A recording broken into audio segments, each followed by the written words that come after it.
Glad you're with us at WMMBAM.com, keyword video. Today we're talking with County Commissioner Trudie Infantini as she fights to maintain that nomination on the Republican side for the seat that she currently holds.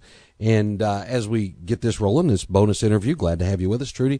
About 8 or 10 minutes we've got here. Glad you're here. You've been on the job about 4 years now. Give me the pros and cons. The pros of being on the job is that I'm making a difference.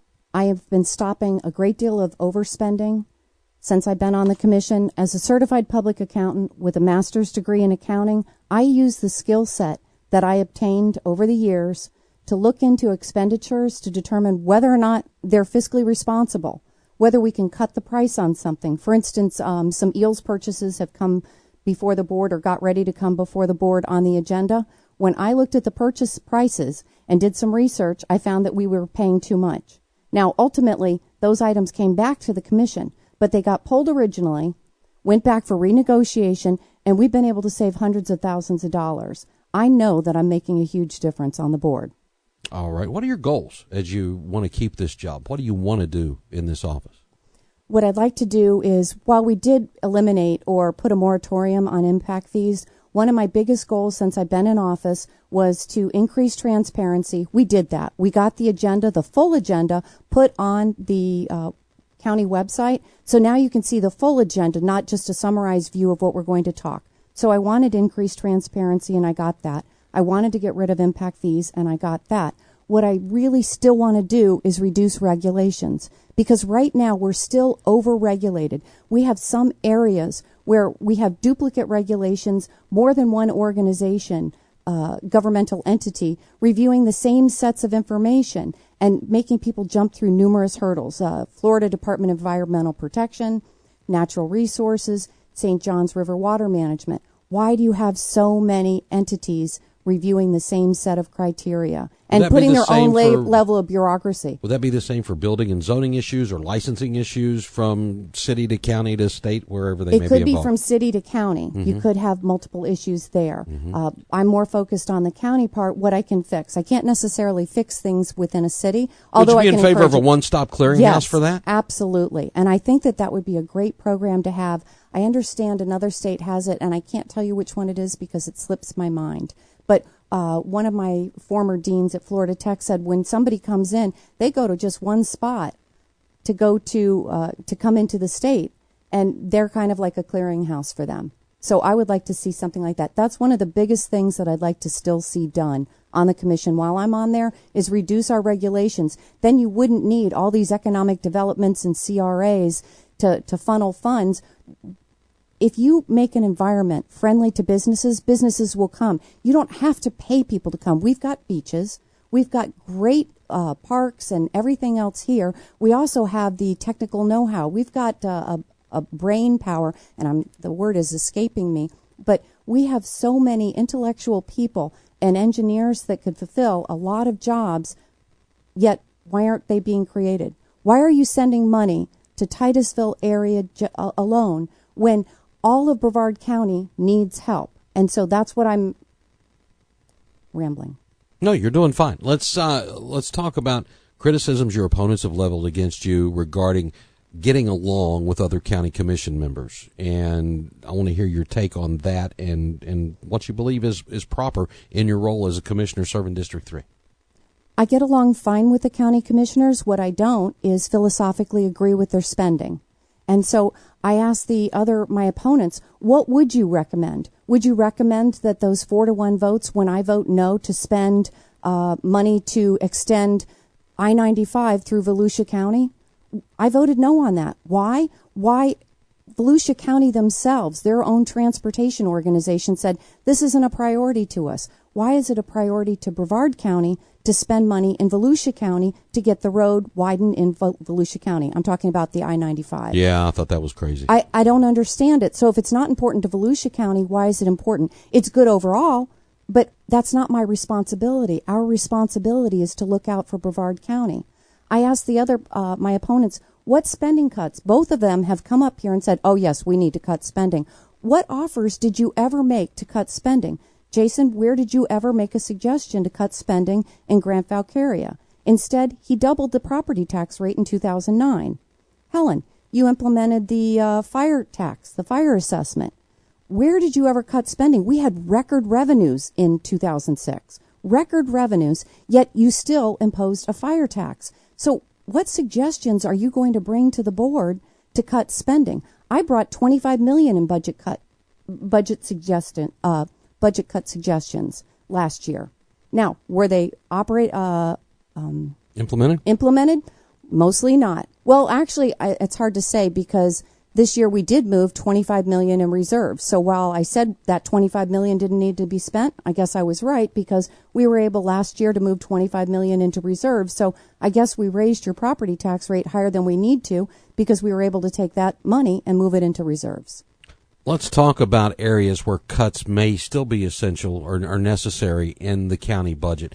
As you guys get ready for a budget season, where do you see that we might have some fat? Well, one of the items when we were looking it over was my staff and I, we were looking at mosquito control. And last year I proposed cutting the millage rate because I said they have a lot of reserves. So why keep the millage rate what it is when we have so much in reserves in that one specific area? This year, they're proposing to purchase 2 new helicopters. One helicopter is 22 years old. One helicopter is 44 years old. According to the information we've found, the helicopters have a 50-year useful life. So why would you replace a 22-year-old helicopter if it has a 50-year useful life? That was in the budget summary that was presented to us at the last commission meeting. Mm-hmm. I'm opposed to that. Perhaps the one that's 44 years old, but not the one that's 22 years old if it has a 50-year life. Let me ask you this, and this may not have as much to do with your campaign as it does for my own edification, but when you've got an election coming up and you've got the current sheriff who won't be there proposing a budget, and then the new sheriff's going to have to live with that, how do you weigh that? Well, that's the other thing. The current sheriff last year came to us and asked for funding, to increase funding and to give raises, yet once he went back to his staff, before he gave those raises that he already had the funding for, he used it as a carrot to increase his negotiating ability with contracts, giving them less ability to negotiate their work schedule. He had to go back to the detention center, I believe, 3 times before it finally approved, and they said, okay, give us our raise and you can determine what our schedules will be. That wasn't what the commission agreed to. We didn't know it was going to be used as a carrot and a stick. Mm-hmm. And so another thing that's being committed is to purchase or build a $4 million building. Well, now that's going to put that into each new sheriff's budget going forward. So both 2 of the candidates I didn't talk to. Oh, actually, I heard the last one on your radio show. Not one of them have said that they believe they have a need for that $4 million building, mm-hmm. that we could use something else that would be suitable. And I'm not saying I want the deputies to be in an unsafe environment. I'm absolutely not saying that.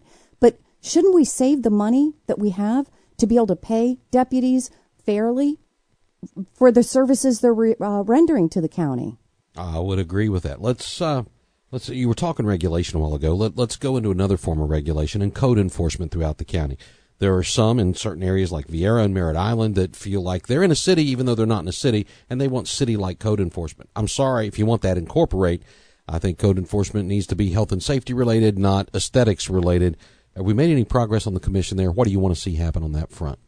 We have made some progress, but we also took a few steps backwards by putting in new regulations. And so exactly what you said is happening. We have areas that want to be regulated as if they're city, but they don't want to become incorporated. And I was a huge proponent for the individual that lives in West Melbourne area. It wasn't within my district, but because they wanted to have their tractor trailer rig on their property so they didn't have to put it at another location, pay for rent, drive over there to be able to use their truck. We had to fight tooth and nail for them to be able to just park their truck. They don't live within city limits. They live in unincorporated Brevard County. Mm-hmm. People live in unincorporated because they don't want to be overregulated. If you want to have all those extra rules, incorporate, become a city, and have all these rules. I'm so opposed to that because it's against everybody's property rights, yet the county commission keeps putting in rules that prevent people from being able to do things on their own land without interfering with somebody else's property rights adjacent to them. Trudie Infantini, I appreciate you taking the extra time with us here on the webpage this morning. Let me ask you, what do you want to leave this audience with as we close this interview? What I would like to leave with is, I think that everybody should be running a clean campaign. I'm aware of some people doing nasty negative robocalls, going out and soliciting other individuals, saying nasty negative things. Each one of us should be able to run on our record, and if we have a record, run on it.